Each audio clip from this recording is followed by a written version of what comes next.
Well, good morning, friends. This is George McClellan coming to you from FYN-TV, North Georgia's only live internet talk show. We're located in Gilmer County, Ellijay, Georgia, and which is in the southern end of the North Georgia Mountains, and it's a lovely day out here. We've had rain. Our creeks are rising a little bit. Cloudy, sun, and we're waiting for the next big front to come through Friday, which promises to bring snow. So we'll see what happens. Let me tell you, the one word describes it: winter. It's winter time. So anyway, we got a lot to talk about. George's Opinion is the name of this hour. So if you can listen to my opinion for an hour without getting into a fist fight, I admire you for it. But here we go. The headlines, I take my headlines because they're what's happening right now. Watchdogs fret House Ethics Office may yet be defanged. It should be defanged. And when they say watchdogs in the headline, they're talking about the Democrats. This group, this committee was installed when Nancy Pelosi was Speaker of the House, and its sole purpose was to find dirt on Republicans and create a problem for them. That's all it was. Ethics problem. Everybody has ethics problems apparently, and it just depends on what committee decides to make an issue out of it, whether you're for or against it. I mean, the power, the pressure in politics it must be great. And that's what that's all about. That committee has got to go. GOP, next headline, to combat Schumer nominee stalling tactics with public shaming. You cannot shame a Democrat. You cannot shame Schumer. That's good for a headline. It does not work.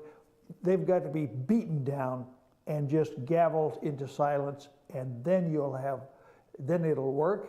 The Pennsylvania chairman of the Pennsylvania Republican Party, a fellow named Zito, he has quit.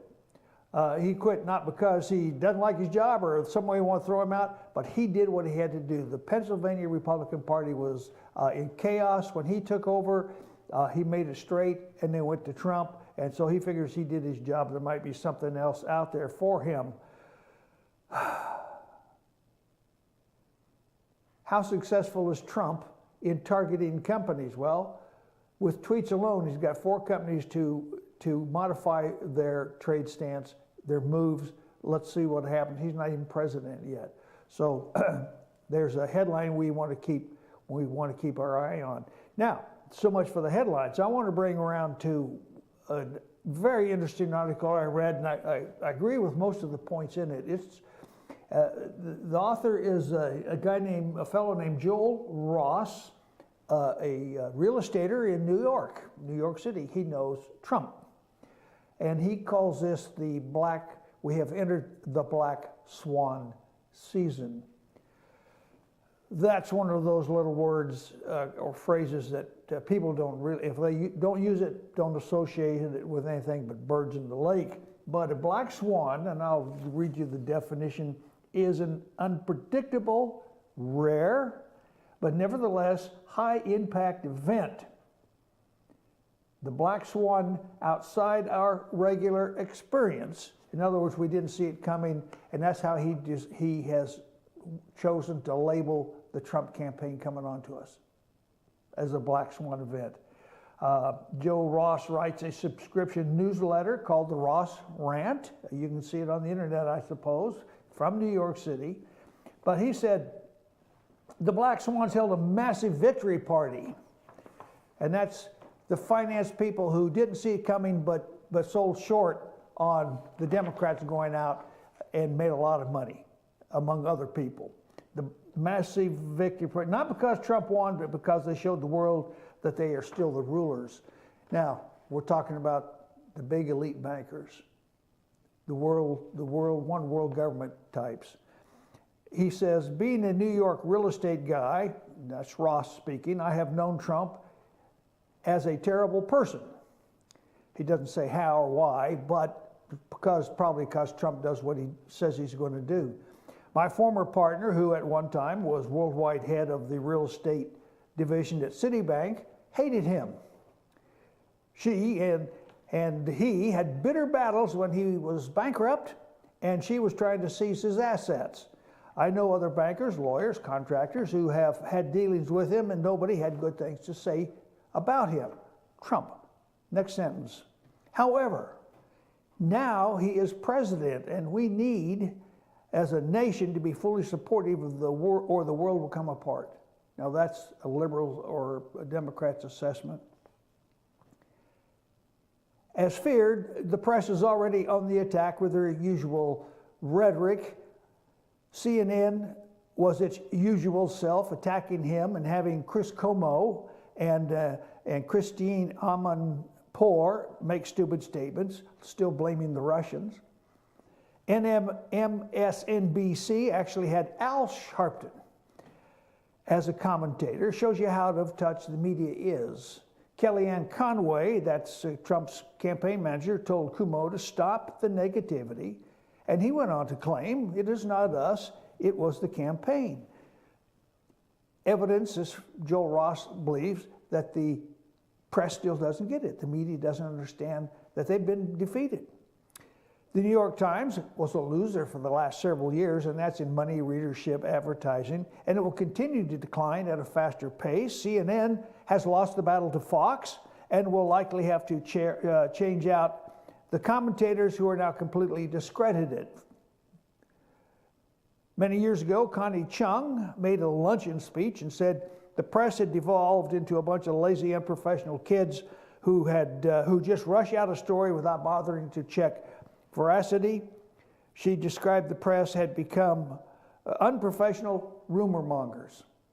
Well, we know that. We see that all the time. And the tweeting brings a new method of communication to the voters out here, and not the propaganda stories that the press has put on us. In Europe, the right wing is ascendant. Now we're back to the black swan thing. The right wing is ascendant. Le Pen might win the French election next year. The European Union is going to come apart once that happens. And now with Trump in power, the trend will accelerate. I said in one of my pieces last week that the Brexit was the first thing, and it was confirmed by Trump, his victory in the elections. The EU will realign into blocs, and there will be massive turmoil as things sort out over the next several years. The French will go back to the franc. Germany will shift right as the refugee create social crime and fiscal issues. As ISIS gets destroyed, they will try to wage war in Europe through more terror attacks, and in America as well, mind you. You do not want to live in Europe, or you do not want to invest in Europe. The world is rapidly shifting right, and the changes will be generational. Brussels will be neutered. NATO countries will invest much more in defense and will be forced to build up their armies. Now, having said that, a headline that I just saw this morning that came out said that Obama has sent special forces troops to the Ukraine to help the Ukrainians face off Russia. Now, Obama has totally lost face in the world. He's got less than 2 weeks. He's got 2 weeks and a few days left in his presidency, and he's like Bill Clinton. After that sex scandal came out, he rushed back to Washington, ordered a cruise missile launched on a Bedouin tent in Somalia somewhere, and claimed that he was called out because of a grave national emergency. Obama is feckless leader. He has entered into some reckless adventurism, as the Russians used to say, and it will not bode good for the United States. I think Putin realizes that, and he might just hold his hand until Trump actually takes the oath, and Obama's history. Obama is absolutely history. Now, here's what will probably happen in the United States, according to Ross. Now, you make a note or two of these things and just lay them aside and see what happens. Trump has 2 years, this fellow says, to make the massive changes he wants. Obamacare is replaced with a free market plan, and Paul Ryan already has it ready to go. The Republicans do. Tom Price wrote most of it.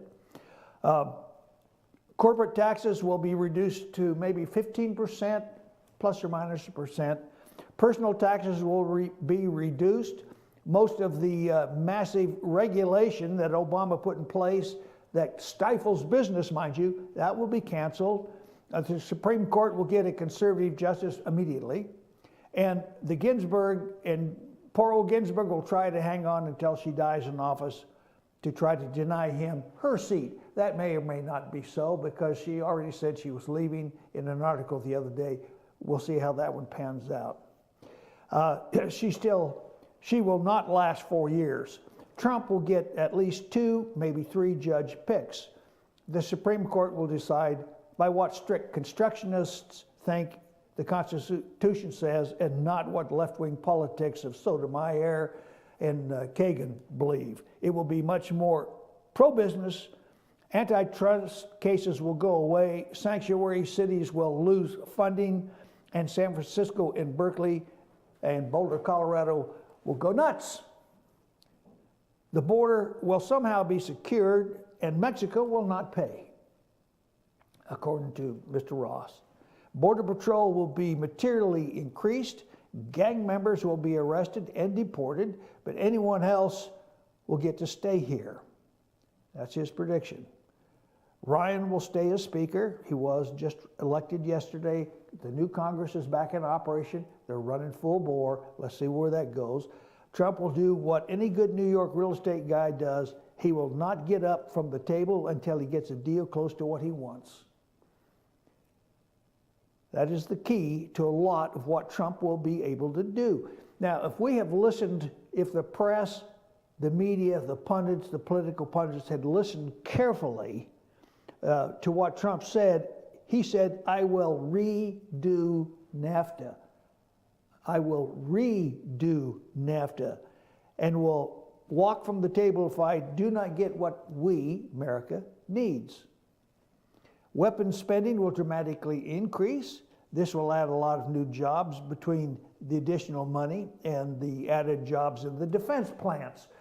Well, the lower tax rates will bring that offshore $2 or $3 trillion back. It has to. People will come back here. Private equity will, the Pentagon and U.S. defense contractors will be big winners. That's the one that Eisenhower warned us against. So we still have to be on guard, because there are thieves in these groups, and they'll do everything they can to make more money than they're authorized. So we have to watch it. Remember the military-industrial complex. General Eisenhower warned us against that. But the Pentagon and defense contractors will be big winners. Defense spending will be ramped up by huge numbers. And also, I think, and I read an article where they also know duplication will be attacked, and a lot of money will be saved in the defense by just eliminating duplicate programs, getting rid of 40% of the civilians in the Pentagon who have no job, but they're there because of a project, not because they're needed or useful or contribute directly to the military's role. So we look forward to that. That's not in this report. The military will add 200,000 people, and that's men in uniform. Over the next 2 years, weapons spending will dramatically increase, and so there we are. There's one more thing on the military. I'll get into that in a minute. Private equity will take a big hit, with carried interest going away, and this will make a small partial payment for the tax cuts. Estate taxes will mostly go away. Police will be respected again, and racial strife will end as Trump tries new ideas to build charter schools and rebuild the ghettos. Democrats never do that. They talk it, but they don't do it. There will be no more honoring the families of thugs like Brown and Trayvon Williams the way Obama and Hillary did. Trump will honor the cops. The downward trend in crime will get reinstated, and transgender anything will go away. The military will be told to go win wars and cease the social experimentation with transgender soldiers. Rules of engagement will be changed to kill the enemy instead of cater to political correctness.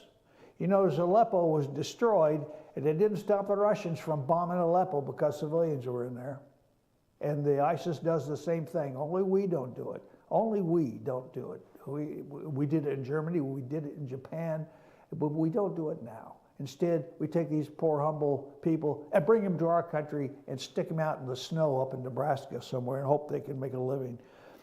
There will be an infusion of another 5,000 U.S. soldiers into Iraq and more into Syria to back up the destruction of ISIS. Bombing campaign will be stepped up to what it should be. By March, ISIS will have been defeated. March of this year. Can you believe that? I don't know that I accept that. ISIS is a collection of military units all agreeing under one head, and they kind of drift like water rivulets around a riverbed. I think they will be defeated, yes, and they will be defeated not only militarily but financially, because all banking comes through New York. They will try to carry out major terror attacks. They will carry out major terror attacks. But now the world will call Islamic terror what it is, and there will be a more aggressive fight and more coordination between agencies, countries, and states. And I can tell you, mosques will be bulldozed down, closed, and those people will be pushed out. Putin and Trump, this fellow says, are from the same mother and will get along. It seems like they're getting along now. Putin is like all bullies. He will realize he cannot push Trump around like he does Obama, and he will work out a method of operation because he knows he has at least 4 more years to deal with the new U.S. president. Bullies back off when they cannot intimidate the other guy. And we're coming up on a commercial break, so I'll see you on the other side, and we'll continue what I think is a very interesting discussion, projections for the future, at least the near future.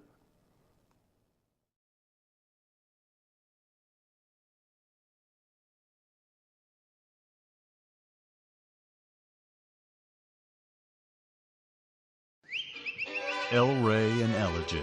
El Rey Mexican Restaurant. Family owned and operated, and a local favorite for families, parties, and meetings. Great prices. Friendly service and delicious Mexican cuisine. Patio dining available. Come sing in Carlos's Cantina every Friday 9 to 1. Eat in or take away. Same location for 14 years. Open 7 days at the corner of Maddox Drive and 515. North Georgia's favorite Mexican cuisine. El Rey and Ellijay. This is the big one, the 20% off MSRP model year-end clearance at Days Chevrolet in Jasper, with huge savings over $3,600 off the redesigned Malibu. Now just $20,400. Save over $8,600 off Silverado Crew Cab LT. Now just $33,500. 20% off new Chevys. Right here, right now, at Days Chevrolet in Jasper. Better days ahead, Days Chevrolet. Find new roads. Pizza Hut makes the best pizza in the entire universe, but they won't tell you that. I've been marooned on this planet for a while now. You are an impressive race. Your children know excellent hiding places. Your oceans aren't filled with lava. And you figured out how to combine a grilled cheese sandwich with a Pizza Hut pizza. Surely interstellar travel will soon follow, and then I can finally get back home. Round. Round like home. The grilled cheese stuffed crust pizza, proof that no one out-pizzas the Hut. North Georgia Diamond is your source for diamonds. Come on in to view the area's largest selection of fine jewelry at North Georgia Diamond. All repairs and designs are done on site by our jewelers. And North Georgia Diamond has the lowest prices on loose diamonds. You can also sell your gold, silver, and coins at North Georgia Diamond between Walmart and Lowe's in East Ellijay. Locally owned by Bill and Allison Craig, North Georgia Diamond is your source for diamonds in North Georgia. Pizza Hut makes great pizza, but they can't tell you what a gift it is. I can. They took a grilled cheese and combined it with stuffed crust pizza. To think, I almost wasn't here to try it. How did you? It's not important, Jan. What's important is that I watched the sunrise this morning. Then I got to stand in a room filled with this pizza. And later I'll stare at the ocean. Or maybe I'll learn Russian. Or listen to jazz. Or try my hand at needlework. Or open a door for a beautiful woman.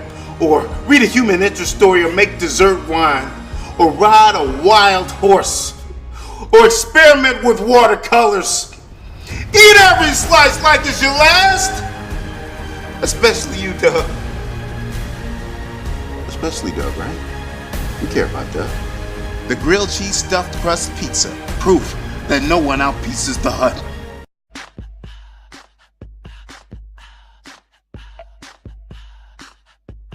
What you gonna do with all that junk?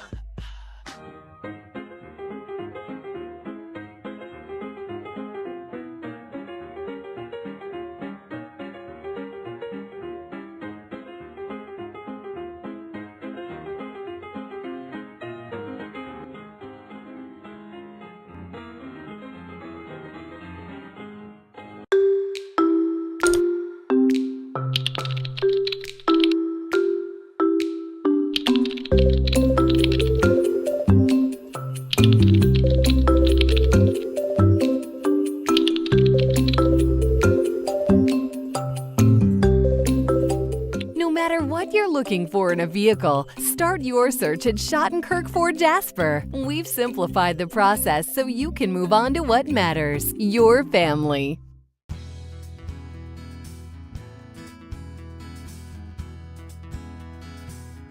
Hello, my name is Chad Watkins. I'm the manager at Larry's Body Shop.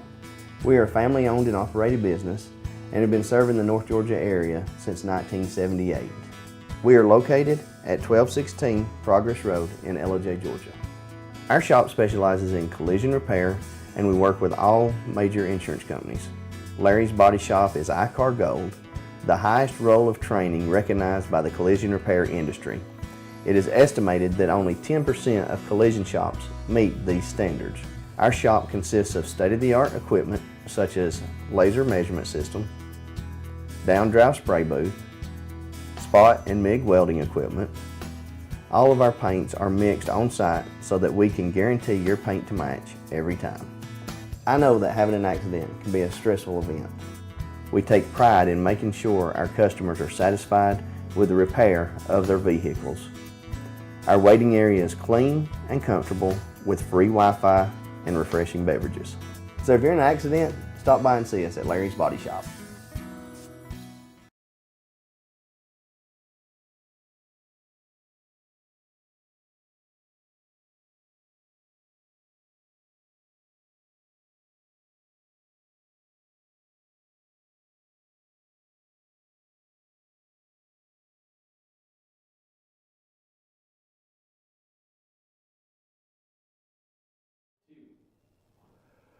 Well, welcome back, fun lovers. George McClellan. I hope you had enough time to go out and get your pizza, you get your rings fixed, and your car looked at. I'm going to finish up here on the Black Swans. I think it's very interesting because it opens up so many prospects of what we can look forward to in the future. The future being this first year, I believe.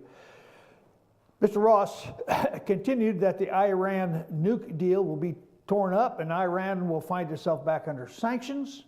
The Germans will scream, but Angela Merkel is now in a very weak position, so she will not be able to stop Trump from reimposing them, at least for U.S. companies. And anyone wanting to do business in the U.S., especially banks, that's the clue. Always follow the money. This will be world-changing. This event will be world-changing. The Saudis won big on this. Israel won huge. Developers will win because the EPA will be defanged. Climate change legislation is dead, and the Paris Peace Pact will be made defunct. Simple as that. College campuses will no longer have the threat, and unless they find a bunch of young guys to charge with sexual misbehavior or whatever, they will lose funds.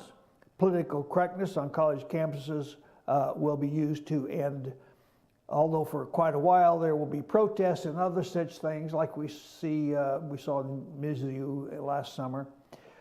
Today, professors are telling students they do not have to take exams because their feelings are hurt and they're upset. This is exactly what is wrong with American colleges today. It is just telling kids if you feel bad, you get excused from work. It does not work in the business workplace. So why are they teaching these people that? I don't know. Donald Trump is president-elect. We need to deal with the reality of what's next.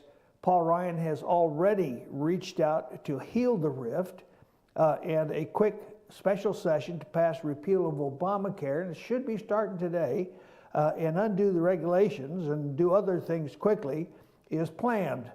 Ryan will remain the Speaker. The Supreme Court of the United States vacancy will be filled soon after Trump gets inaugurated. Most important, I agree with the man on this, the entire world is about to change. And if it's for good or for bad, it will change in massive ways.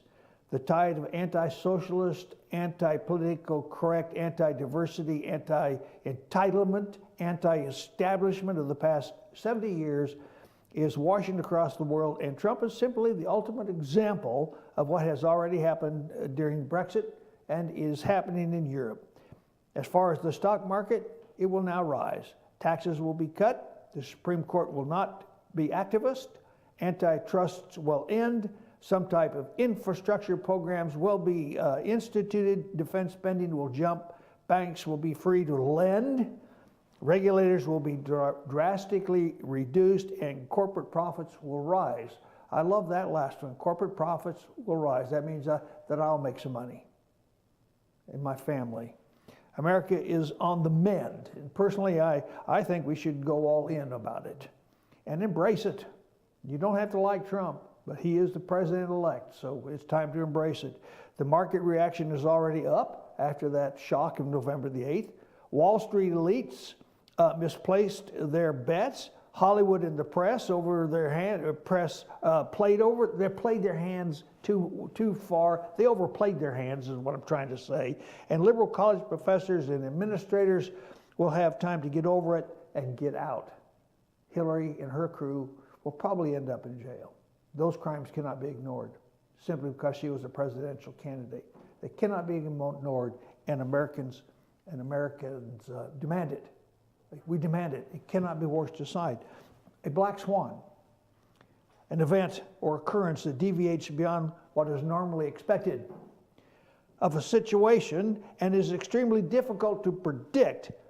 The term was popularized by Nassim Nicholas Taleb, a finance professor, writer, and former Wall Street trader. Black swan events are typically random and unexpected.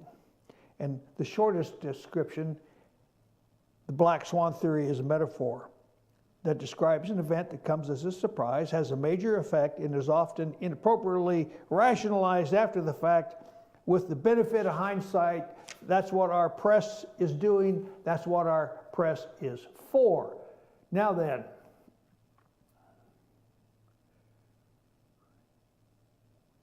we want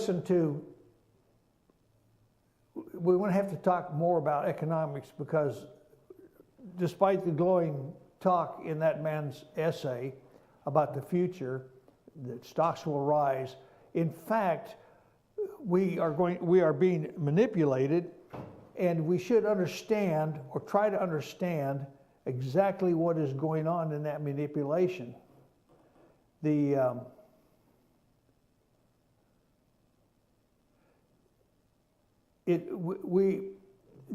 the 8 years of the Obama administration, people like Carney, Obama himself, Democrats, they tell us that we are in a period of recovery. Carney said that Trump adding 700 jobs by Ford deciding to stay in the U.S.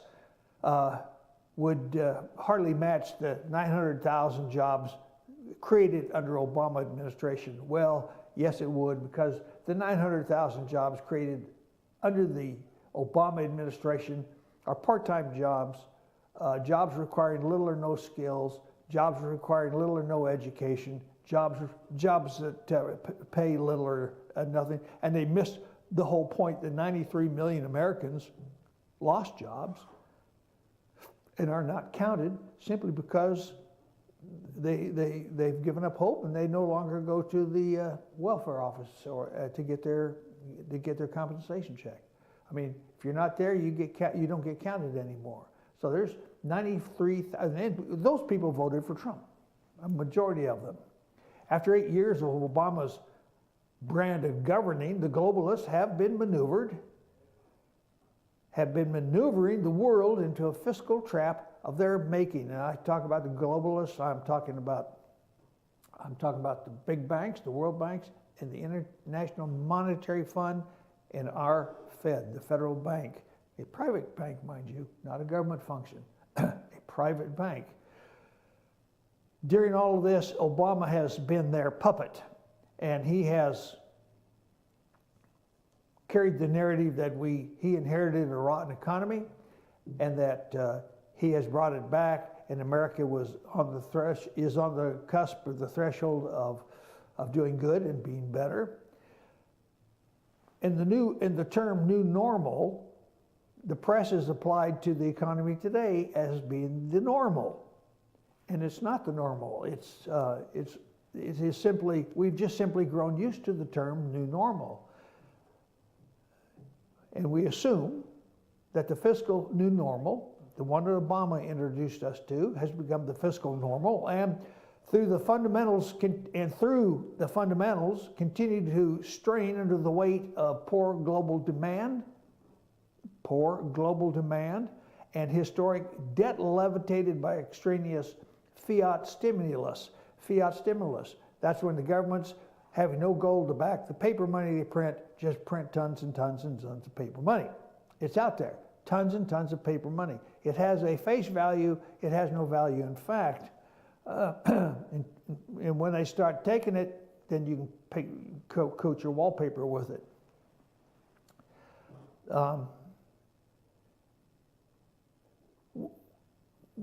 When we see these stimulus, this money spending by the Fed and our government, we the people out here, we feel far less fear than is warranted. We should be fearful.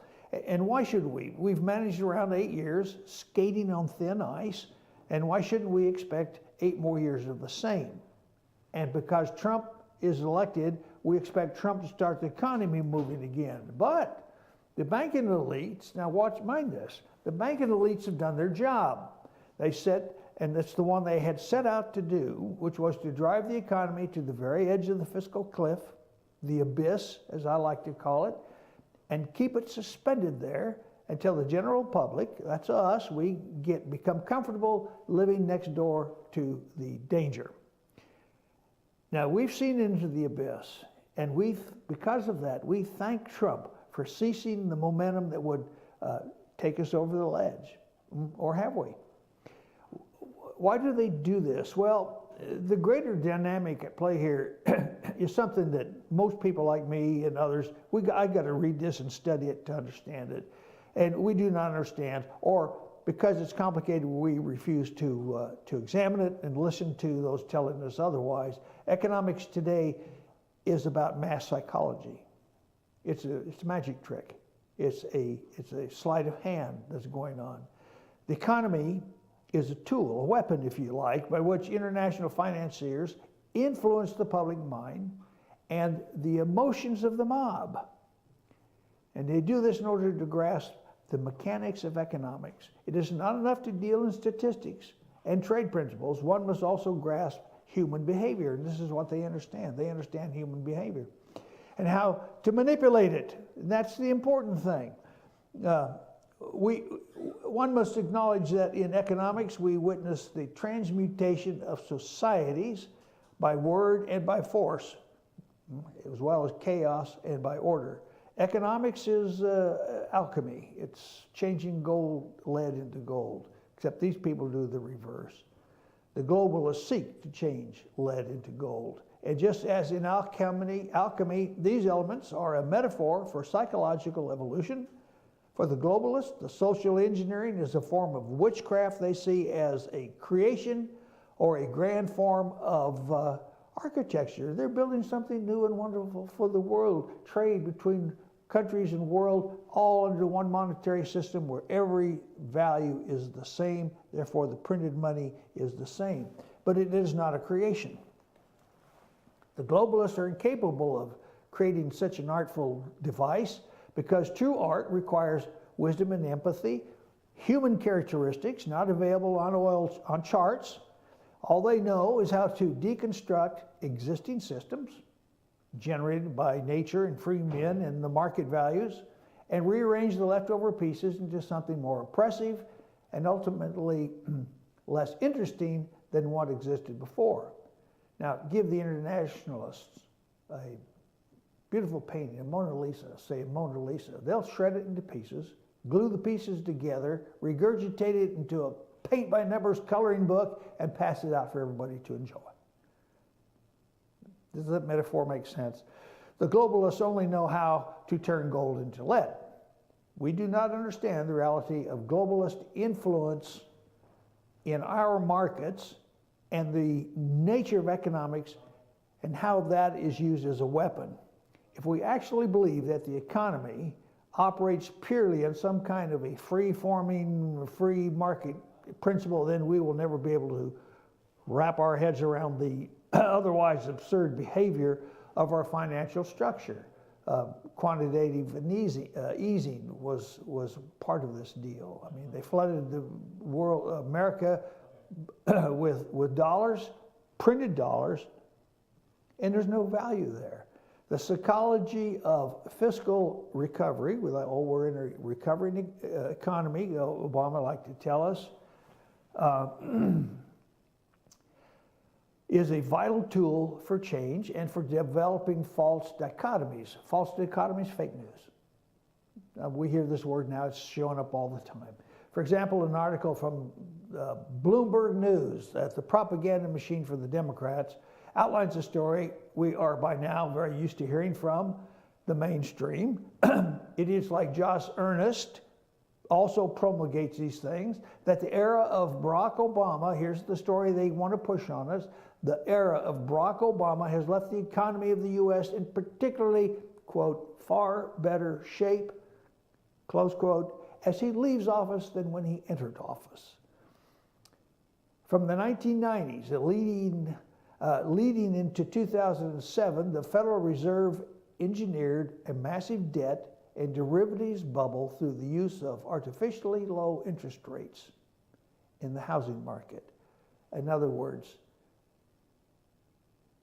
they loaned out money to people who couldn't or wouldn't pay it back. And housing, and then sold the mortgages to other banks who sold the mortgages to other banks and created more false money. Alan Greenspan, the presiding Fed chairman at the time, admitted openly in interviews that the central bank knew an irrational bubble had formed, but claims they assumed the negative factors would wash it all out.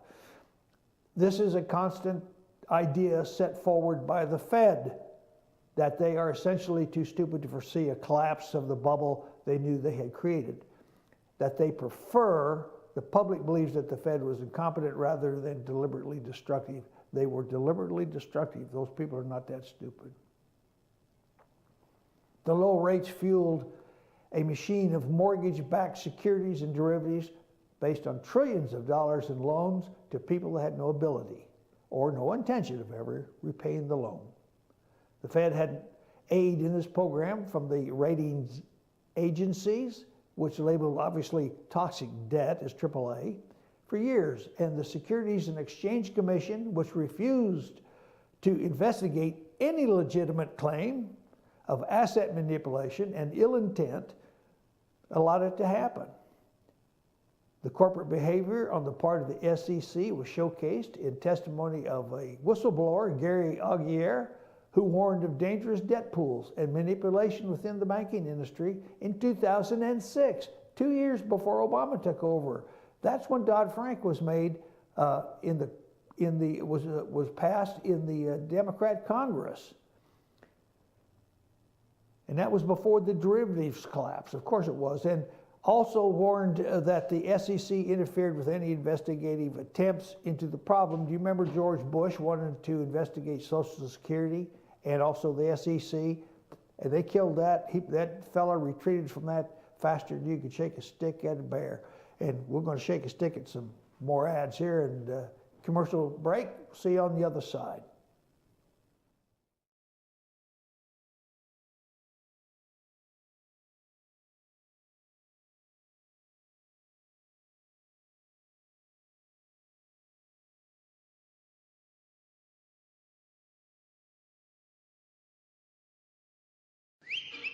El Rey in Ellijay. El Rey Mexican Restaurant. Family owned and operated and a local favorite for families, parties, and meetings. Great prices. Friendly service and delicious Mexican cuisine. Patio dining available. Come sing in Carlos's Cantina every Friday 9 to 1. Eat in or take away. Same location for 14 years. Open 7 days at the corner of Maddox Drive and 515. North Georgia's favorite Mexican cuisine. El Rey in Ellijay.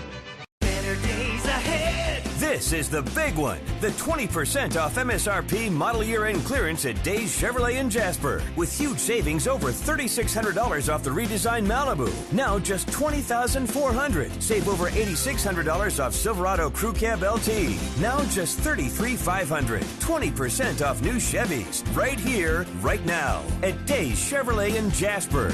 Better days ahead. Days Chevrolet. Find new roads.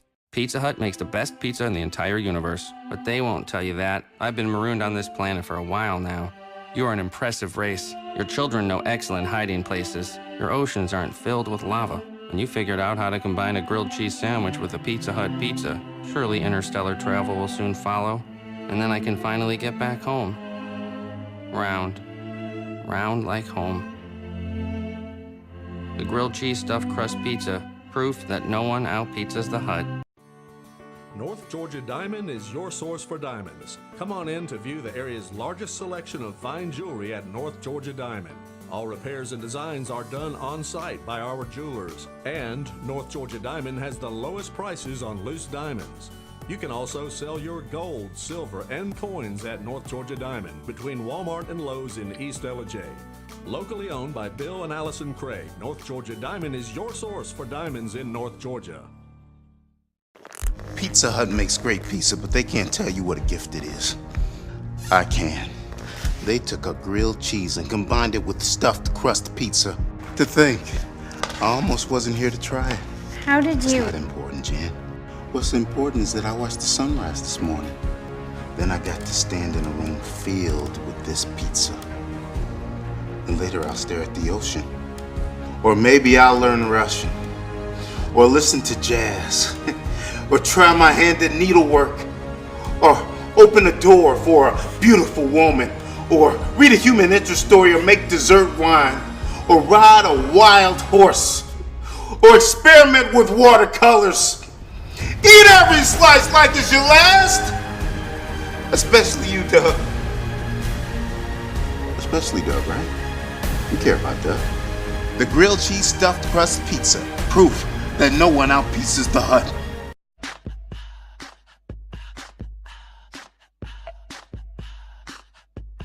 What you gonna do with all that junk?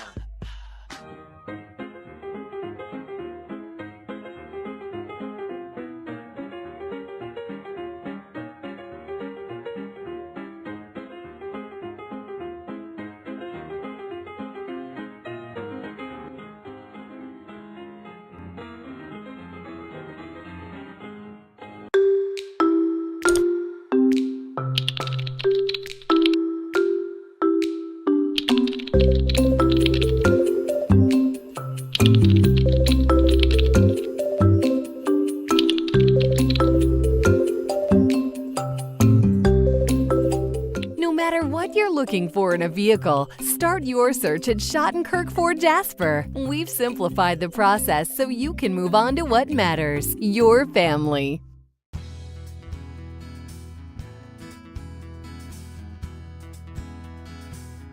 Hello, my name is Chad Watkins. I'm the manager at Larry's Body Shop.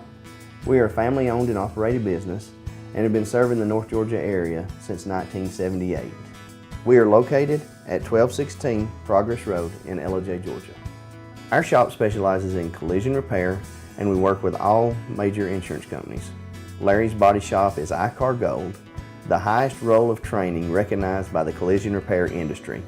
It is estimated that only 10% of collision shops meet these standards. Our shop consists of state-of-the-art equipment such as laser measurement system, down-drive spray booth, spot and MIG welding equipment. All of our paints are mixed on site so that we can guarantee your paint to match every time. I know that having an accident can be a stressful event. We take pride in making sure our customers are satisfied with the repair of their vehicles. Our waiting area is clean and comfortable with free Wi-Fi and refreshing beverages. So if you're in an accident, stop by and see us at Larry's Body Shop.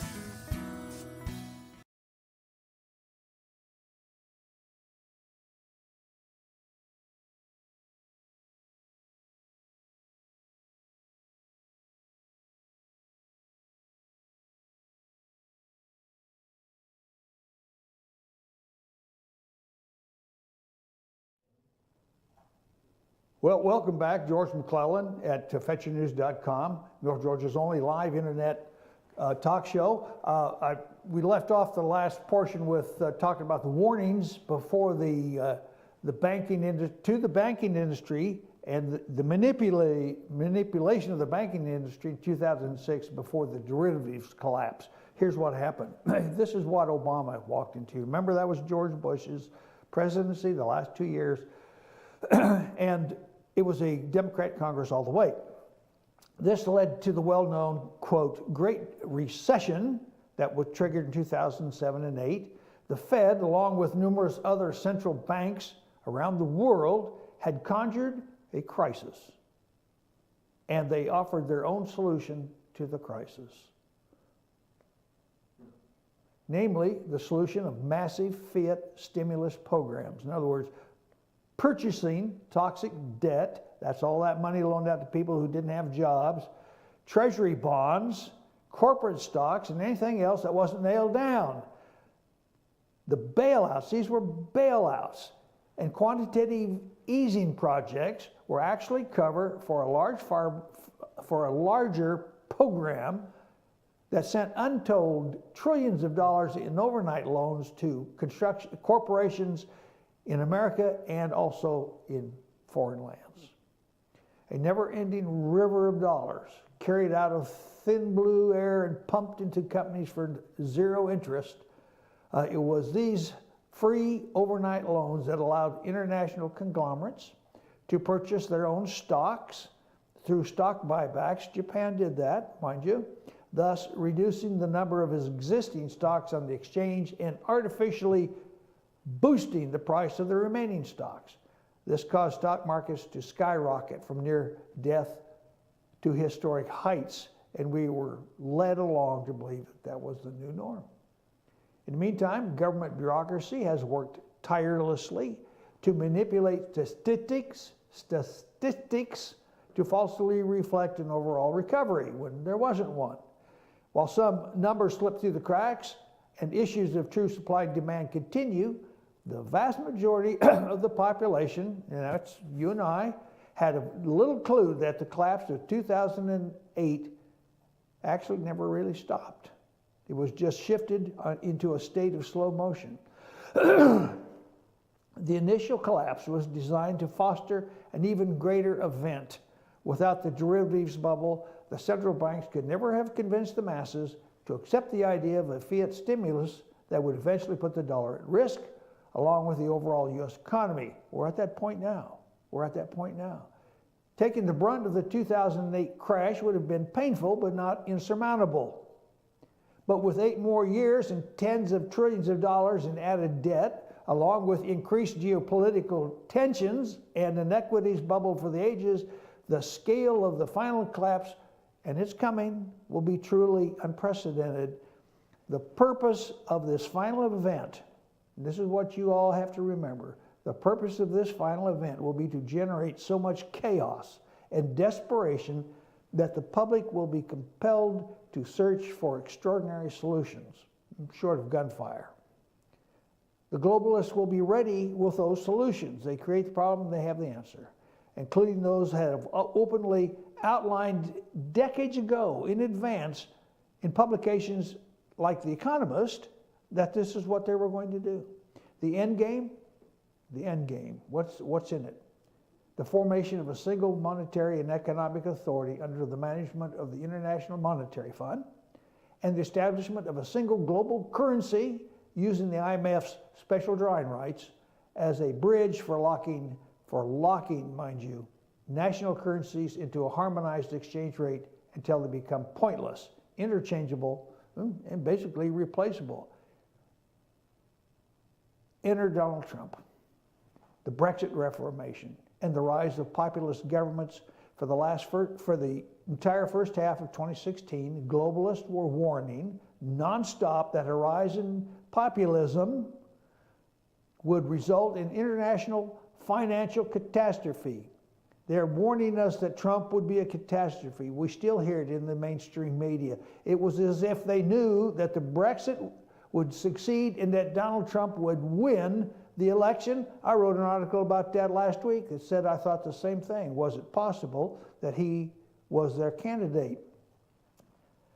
The Federal Reserve, in particular, has already launched the final phase by beginning a series of rate hikes, which will remove the safety net of free overnight loans to companies, thereby sabotaging equity markets.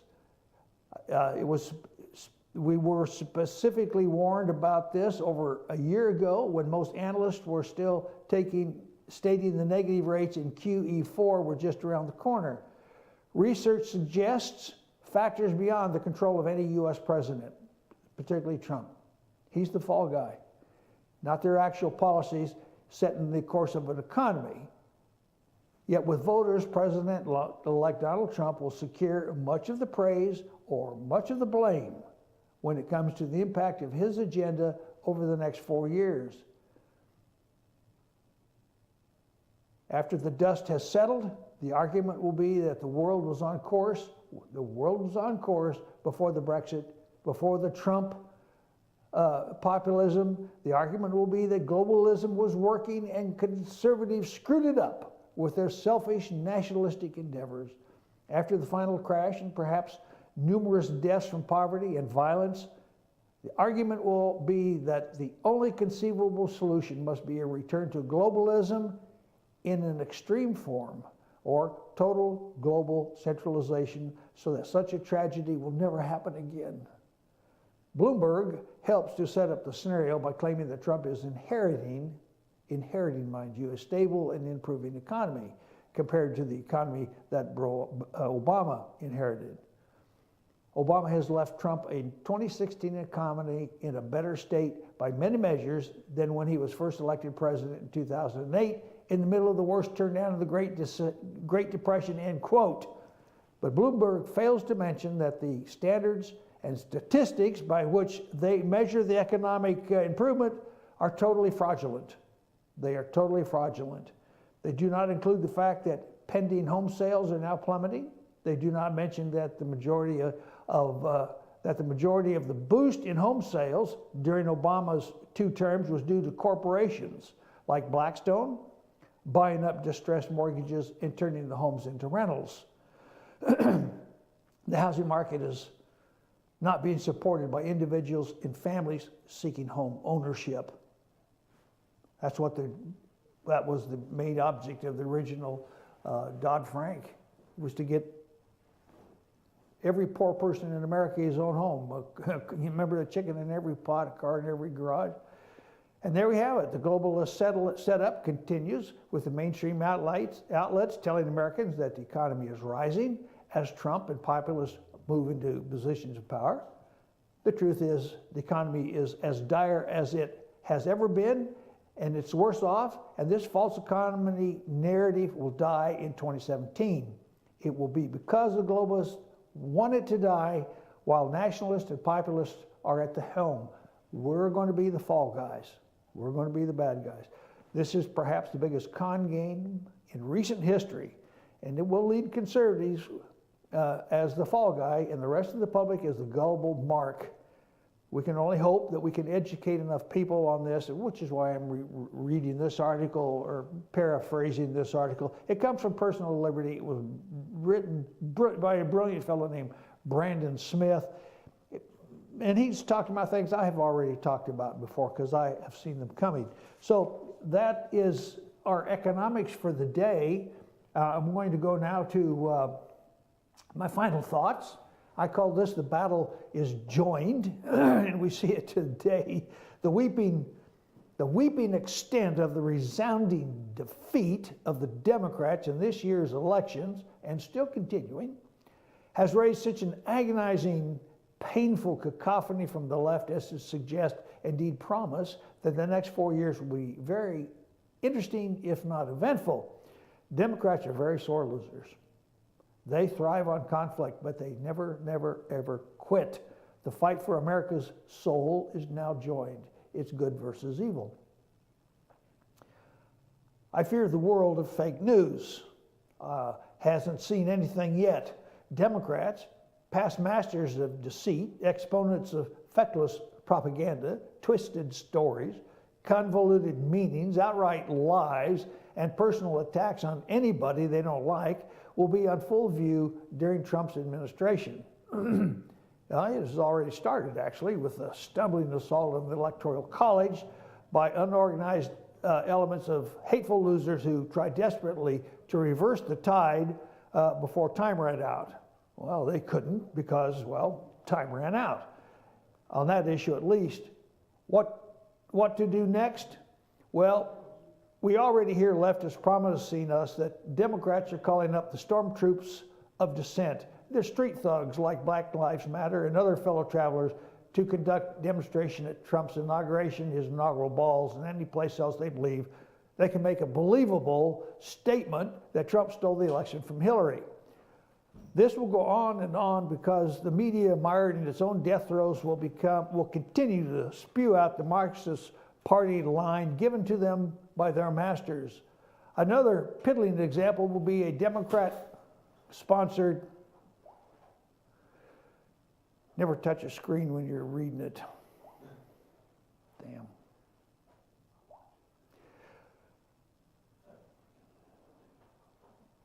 Electronics can be the boon or the beast. Another piddling example will be a Democratic-sponsored, in-your-face concert to coincide with Trump's inaugural celebration, featuring all the leftist buffoons in the entertainment industry, many no names of any celebrity importance, who pleaded in a TV ad for electors to vote their conscience and elect Hillary instead of that awful Donald Trump. Ignore the TV presentations. We will be treated with scammers who plot events that on the face would be considered churlish, crass, disrespectful, hurtful, but will gain some notoriety. An early example was the attack on Ivanka Trump on a JetBlue liner with her family in tow. The headline screamed, "For exercising his free speech rights, the offender was thrown off a JetBlue flight. He should have been bloodied first as an object lesson for his disrespect, then thrown off." I'm getting weary of the political correctness crowd that allows idiots to scream and holler and get in our faces without penalty. But being accused of being a hate crimer, if I should slay the dragon right there where he stood. The left's greatest trick is their ability to set the narrative. Righteous Americans must put an end to that now. It is time to push back, seize the narrative, and deliver some necessary blows for decency. Then move on. If Americans don't start protecting themselves from these type of in-your-face attacks and do so with prejudice, in other words, drawing blood, these attacks will never stop. Indeed, they will get bigger and meaner. Trust me, these people are bullies, and bullies won't ever stop, even if the victims don't stop them cold in their tracks. The remedy? Destroy the Democrat Party. Investigate Democrat criminal perpetrators and send them to jail. Eviscerate the left's media by collapsing their advertising dollars. Attack their narrative every time it appears in print or on websites or social media outlets. Do not be afraid to speak out yourselves. As a community, seize back the schools and educate yourselves first. Learn the lessons on civics and history no longer taught in our schools because it's not multicultural or diverse. Support English only for everything, and let's help Donald Trump make America great again. And I want to thank you for listening. I'll be back tomorrow at 10:30. Good day, y'all.